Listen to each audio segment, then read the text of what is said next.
Alam niyo ba mga katorbo, may atuklasan na naman akong bagong shortcut simula dito sa Trinoma to Commonwealth Avenue na hindi kayo madadaan sa traffic. Alam niyo naman dyan sa may Quezon Avenue, sobrang traffic, mamamawi sa mga itlog niyo. Kaya eto at pabilisin na natin ang video. At ngayon nga ay nandito tayo sa Trinoma. At dire-diretsuin niyo nga lang pala ito. At pagdating niyo dito sa dulo, kayo ay kumanan. At ito nga pala ating dadaanan ay North Ave. Magdahandaan nga lang pala kayo dito kasi medyo malubak, maalog sa itlog. At pagdating niyo sa bandang unahan nito, kayo ay kakanan ulit. Dati kasi pwede magdire-diretso dyan, kaso ngayon hinarangan na. Kasi lalong nagtatraffic. Ito nga palang ating dinadaanan ay Senator Miriam P. Defensor Santiago Ave. At makikita nyo nga pala yung unang U-turn dito sa kaliwa. Kaya kayo ay mag-U-turn. Siyempre nang dahan-dahan. Huwag biglaan. Baka may sumulpot na potato dyan.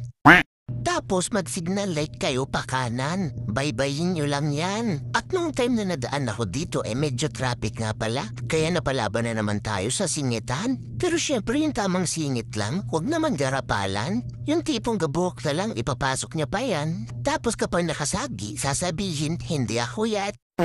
Tapos dito kayo ay kumanan ulit sa North Ave. At kung mapapansin nyo, wala masyadong dumadaan dito. Pero ang alam ko motor lang ang pwede. Pero sa totoo lang, hindi ako nakakasigurado. Pangalawang beses ko na kasi napadaan dito. Unang daan ko dito, may sinundan ako mga motor. Nagtataka ako bakit sila dumadaan dito. Kaya ako naman si Loco, sumama sa kanila at nagdire-diretso kung may malalabasan ba sa dulo. At pagdating namin sa pinakadulo nito, ay medyo kinakabahan pa ako at baka nga bahawal dito at nakita ko nga kumakaliwa. Pero huwag kayo kakaliwa, dumaan kayo sa malit na iskinita na ito. Pero hindi ko talaga sigurado kung pwede talagang dumadaan dito. Sinundan ko lang yung mga motor, kundi ba nanisip pa.